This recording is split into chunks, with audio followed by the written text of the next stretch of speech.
నువ్వు ఒక 4-5 నెలల కిందట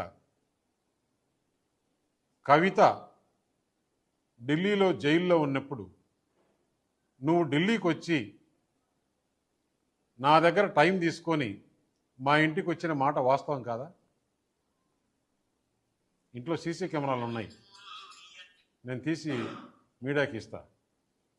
నువ్వు ప్రెస్ మీట్ పెట్టి దీనికి సమాధానం చెప్పు. మా ఇంటికి వచ్చి ఏం మాట్లాడినారు? మేము చేసిన అవినీతి అన్నీ కూడా ఈడీ సిబిఐ రాకుండా, లేకుంటే కవితను బయటికి వదిలేదానికి ఏర్పాటు చేయండి. మేము బీఆర్ఎస్ పార్టీ దేనికైనా సిద్ధం. మేము బీజేపీలో మెర్జ్ చేయాలన్నా కానీ, బీజేపీతో అలయన్స్ పెట్టుకోవాలన్నా కానీ దేనికైనా సిద్ధం. అంటే నేను తీసుకునే నిర్ణయం కాదు, పెద్దలతో మాట్లాడి చెప్పాలని. పెద్దలతో మాట్లాడిన తర్వాత మనం ఎలక్షన్స్లో ఏం చెప్పాం? ఈ బీఆర్ఎస్ పార్టీ అవినీతి పార్టీ, దీంతో కలిసే సమస్య లేదు. అయినా కూడా బీఆర్ఎస్ పని అయిపోయింది. పార్లమెంట్లో ఒక సీట్ రాలేదు, గవర్నమెంట్ లేదు, ప్రజలు వాళ్ళని చీకొట్టారు.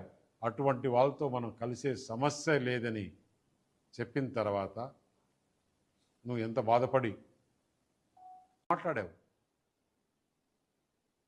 చంద్రబాబు నాయుడు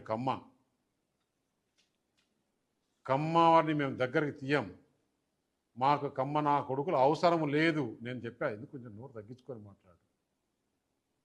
రెడ్లను నమ్మాం, రెడ్లను నమ్మితే గవర్నమెంట్ పోయిన మరుసటి రోజే పోయారు, వారిని కూడా తిట్టావు, కమ్మోరిని తిట్టావు. ఎందుకు ఇట్లా చేస్తున్నావు? రాజకీయాల్లో నువ్వు లాంగ్ టర్మ్ ఉండాలనుకుంటే ఇట్లా మాట్లాడడం కరెక్ట్ కాదని హిత బోధిస్తే లేదు. రేవంత్ రెడ్డిని చూసి రెడ్లు పోయారు, చంద్రబాబు నాయుడు చూసి కమ్మోళ్ళు పోయారు.